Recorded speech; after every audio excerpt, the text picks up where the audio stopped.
Good morning, Stephanie and Lydia. Thank you both so much for joining me today. Thank you.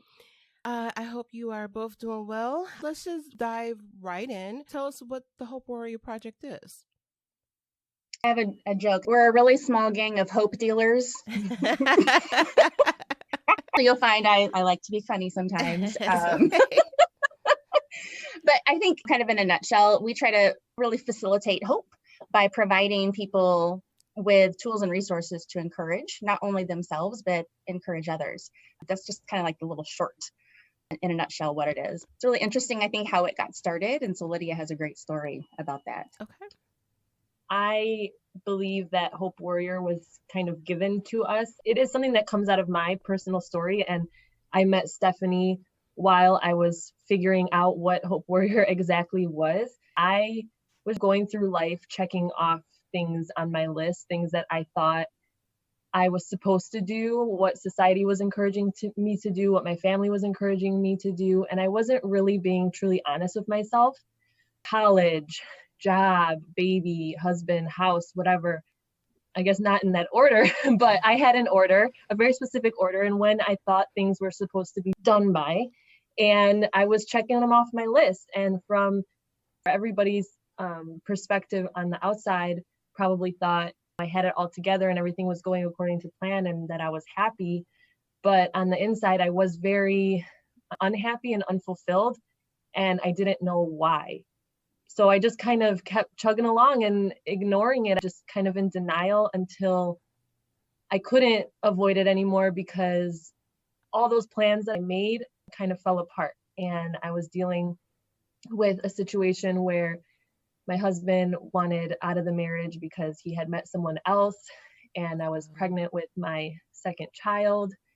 We had to abandon our house, and it was just really a dark time in my life that I was completely blindsided. Of course, now hindsight's 2020. I was completely blindsided because I was in just a completely different mindset and headspace that I was just not living like true to myself, which is what I think caused a lot of the things that happened in my life. I found myself in my childhood room with my infant and my daughter in my brother's old room, and I was just so confused. How did I get here? And I got really super curious about who I was because I just felt lost. I felt like I didn't know who I was anymore because everything was so different in such a short amount of time. I really just started tapping into podcasts, sermons, books, and I started to learn from people's stories, people that were vulnerable enough to go out there and share their stories of overcoming or of trauma or whatever the case may be. And other people's stories just really, really gave me hope. And that's kind of where Hope Warrior started to make its way into my life, because the more I tapped into other people, the more hope I was able to find for myself. And then as my life started to reform and transform into what it is today, and being able to work things out with my husband and save my family. And we're so incredibly happy now because we both have this mindset of working on ourselves to be better individuals so that we could be better together. So that just really inspired me to do the same thing for other people. I started to look for these opportunities to share my story and encourage other people. And I was talking with a friend who was actually going through a divorce, and she was just in a really difficult place. I know how difficult that place is because I was on the brink of it, signing papers and everything. And I told her, if you ever just need encouragement or you need to vent or whatever the case may be, or if you want to hear more about my story, I'm here for you because I'm a Hope Warrior. And when I said those words, I honestly felt really silly because it's just not something I would ever say. And it didn't feel like it came from me. It just slipped out of my mouth. And even after I said it, we kind of looked at each other like that was awkward. I said it and then I couldn't get it off my mind. It felt divine. It felt like something special. It felt powerful. I told my husband about it and he was like, that's something you need to, Google it, see what is it? Like, it must be something already. And it really wasn't. So just being from a fashion background, I went to school for fashion design. I just thought I'm just going to slap it on a t-shirt, make a logo, and see what happens, like one step at a time. I have an entrepreneurial like mindset, so I tend to go 0 to 100 real quick. And I was like, no, I'm going to take a step back and keep it simple because I don't know what this is or can be. And so that's what I did. And I was running a 5K at the time. I sold the shirts for a fundraiser, and I was just really blown away by the way people were responding just to the brand, just to what it said on the shirt, Hope Warrior. People connected with it and they wanted that for themselves, I think. And so it really opened a lot of conversations with people on what does it mean? What is it? And that's when me and Stephanie really started talking about it, because of course she wanted a shirt, but then also she wanted to know more. And I could tell that she was really interested in it, and she started messaging me and giving me ideas like, well, what if you did this? Well, what if you did this? And I said, well, what if we did this? I knew it wasn't a project that was given to me just for me, and I saw something really special in Stephanie's. We teamed up, and it's been evolving from just being a brand on a t-shirt to really coming back to what got me to this Hope Warrior moment was really that personal development, that reaching out and looking for other people's stories to encourage me. Thank you so much for sharing that. You all do more than just t-shirts and postcards. So what are some of the other things that you all do? I think that one of the big things that we really focus on right now is putting the message out in the world. So we are based in Chicagoland area, but we really try to reach people wherever they are, wherever in the world. So what's the best way to do that? Social media. And we also know that there's a lot of negativity on social media. So we're trying to put some positivity out there. So we have right now a Facebook and an Instagram page where we put inspirational quotes, and we call them like a little mini blog. So we'll take a topic, maybe something that we have dealt with in our own lives, or maybe from a book that we're reading, a podcast that we've listened to, and we'll find like a really good message that aligns with, what we're all about. And we'll create a cute little post and a little mini blog to really help people start thinking deeper about what is it that they can do to focus on giving themselves hope. I think sometimes we just get really wrapped up in life. Life kind of just gets dumped on us sometimes. And if we're not intentional about thinking about how we want to live life, then we can just go along and life just happens to us. So we really try to bring that message of thinking deeper about what you're doing, what's your mindset, how are you thinking about struggles and failures in your life. So that's one thing we do. We also run a virtual Hope Warrior Academy, and we do this multiple times a year. And so we'll choose a book that focuses on an aspect of personal development. And so Lydia and I read the book. We will pull out some of the key messages, some of the key insights, and then we'll also supplement that with other materials that we research. So what we feel is that anybody can read a book and say, oh, yep, that was a great book. But if it's really going to make a difference, what are you going to do to apply it? So we really are trying to bring that aspect of helping people apply the concepts in these books to their lives. So we may have little assignments or exercises that people go through. We also are very vulnerable about sharing our own stories of things that we've been through, as Lydia already shared part of her story. And so that's one way we really want to connect with people, to let them know what you're not the only one.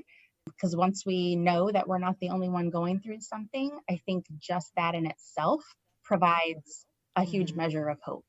We also created a journal, an intention setting journal, that takes people through kind of thinking about their day more intentionally. So what do they want to be that day? How do they want to show up in the world? If they know they're going to be dealing with something difficult, maybe they know they're going to have a difficult conversation, or they're going to be in a meeting with someone that they maybe struggle with, maybe thinking more intentionally, how do I really want to show up? Do I want to be calm?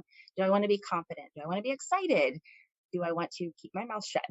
Just thinking more intentionally about how do I want to live life that day? And then what do I want to do?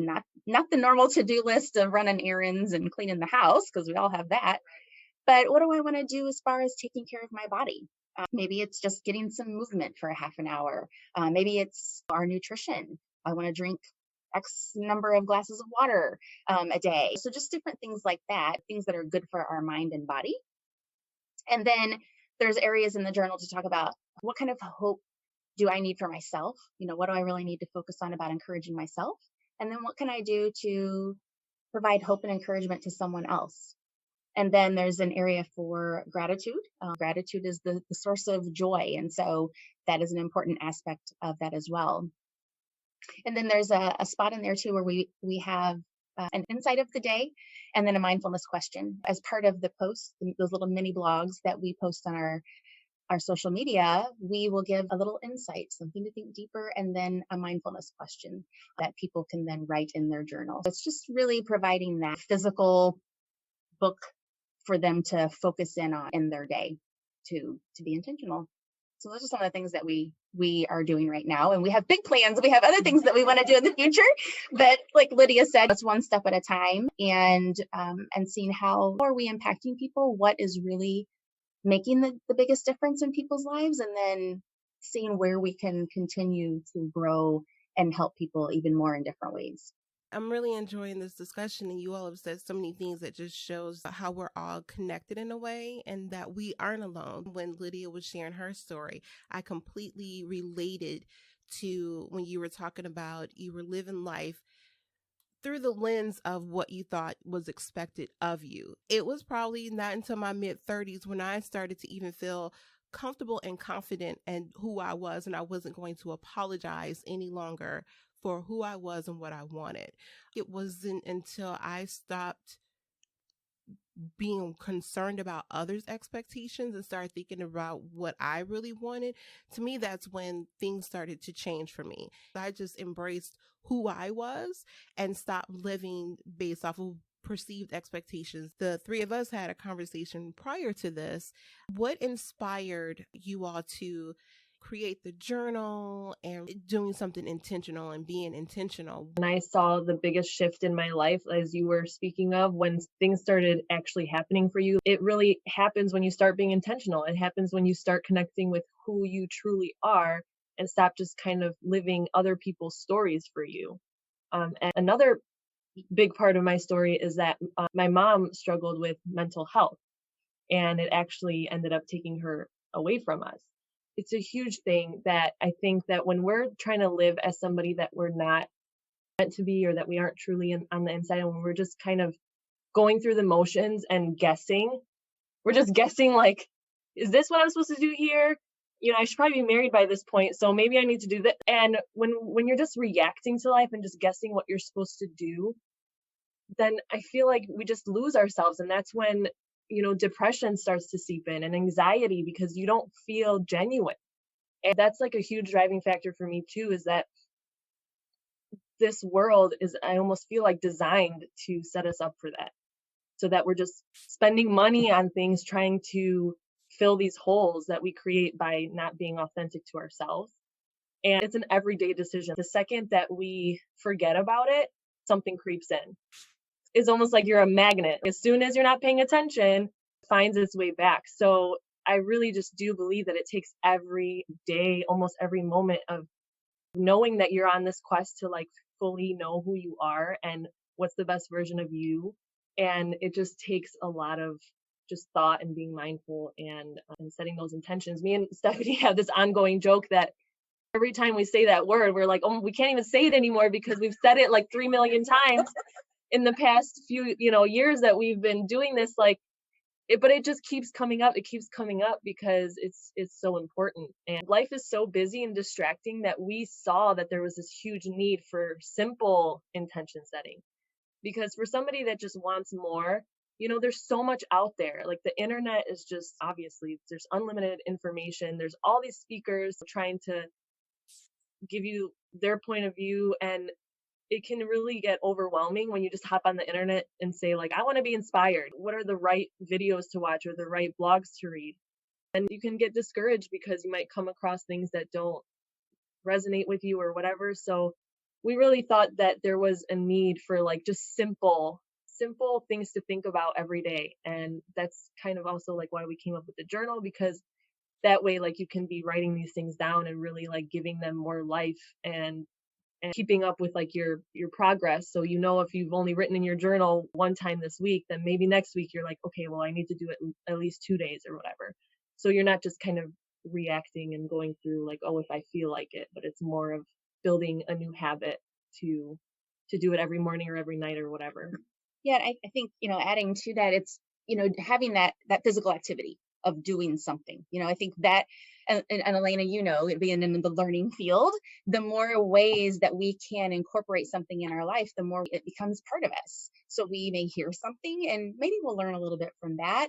Maybe we'll see something and maybe we'll learn from that. But if we can hear it, we can see it, we can do it, then it becomes more a part of us and something we actually can take into us and then start applying. So I think that's one aspect of the journal. You're physically doing something, writing down and seeing what you're writing, that it just kind of sticks in your head a little bit more.